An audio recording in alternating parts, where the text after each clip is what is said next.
రోజు 3 అధ్యాయాలు, ఆదివారం 5 అధ్యాయాలు.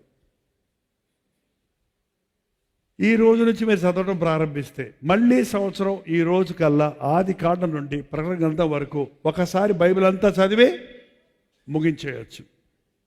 రోజు ఎన్ని అధ్యాయాలు? ఆదివారం. పోనీ ఆదివారం కాకపోతే మీకు శనివారం లీవ్ అయితే శనివారం చదవండి, ఆదివారం చర్చికి వెళ్తామంటే.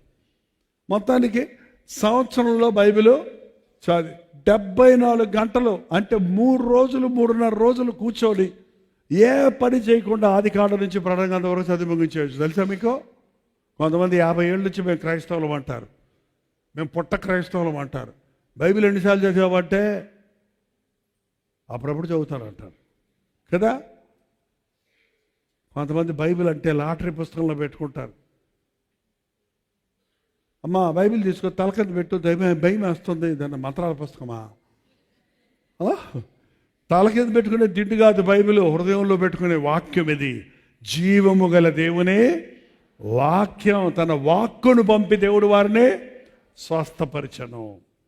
కొంతమంది బైబిల్ అప్పుడప్పుడు దేవుడు చిత్తం తెలుసుకోవాలంటమ్మా, బైబిల్ తీసుకురండి. దేవా దేవా మాట్లాడతావంట కదా, జైపాల్ గారితో మాట్లాడావంట, నాతో కూడా మాట్లాడు తొందరగా మాట్లాడు, టైం అయిపోతుంది నాకు.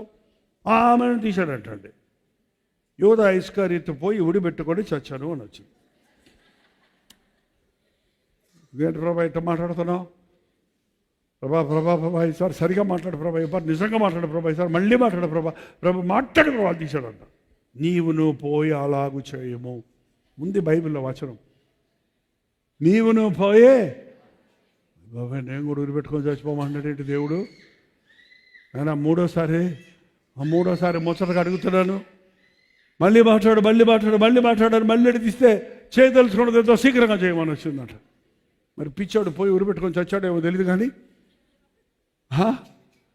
అక్కడ కొంచెం ఇక్కడ కొంచెం వాక్యం చదివితే అర్థం కాదండి.